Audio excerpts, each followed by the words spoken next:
Every day, curious travelers leave behind the crowded, polluted streets of Kathmandu and take the 4-hour trip to Bandipur, a village that offers breathtaking mountain views. But the road ends here, just shy of the tiny hilltop oasis they seek.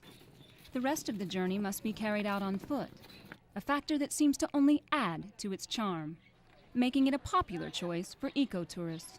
But that hasn't always been the case. Namaste Shreta was born and raised in Bandipur and says his village was on the verge of collapse after construction of a highway gave residents better access to Kathmandu and the hope of better job opportunities. Bandipur became the ghost town, and that was a very pity, and that time, everything is going down, and that was really sad for us. So Shreta and other members of the Bandipur Development Committee set out to save their village. Then we thought, tourism is the best, because Bandipur itself is very beautiful, and you can see the whole range of mountain from here. But before they could attract tourists, they had to address another problem standing in their way. We realized that when you enter the vehicle, it's make noisy, it's make dusty, and it's a very, muddy also. So these are the, paved stone. It's a paved now. Now is you can walk here, but we cannot drive the vehicle here. The efforts to save their town didn't stop there.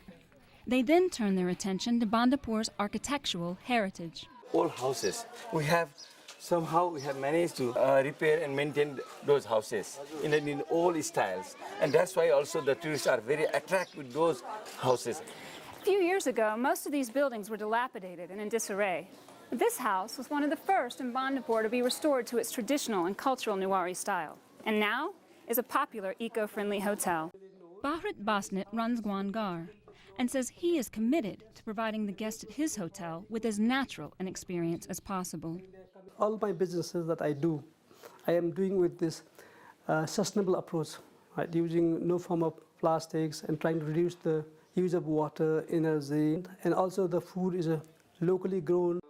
Basnet is not only a successful businessman, he is also a passionate environmentalist, a passion born out of what he says is necessity. I lived all my childhood in the mountain, in the hills, having fresh air, fresh water, never thought of anything else. Many more children should live the way we have lived, with fresh air, fresh water. So this is why I got more, it's no more than a business, it's more of a campaign to build awareness to the larger community of Nepal, and I think it's also needed worldwide.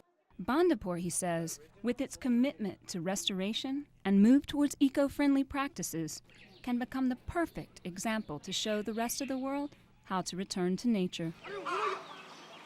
Gina Samra, CNN, Bandipur, Nepal.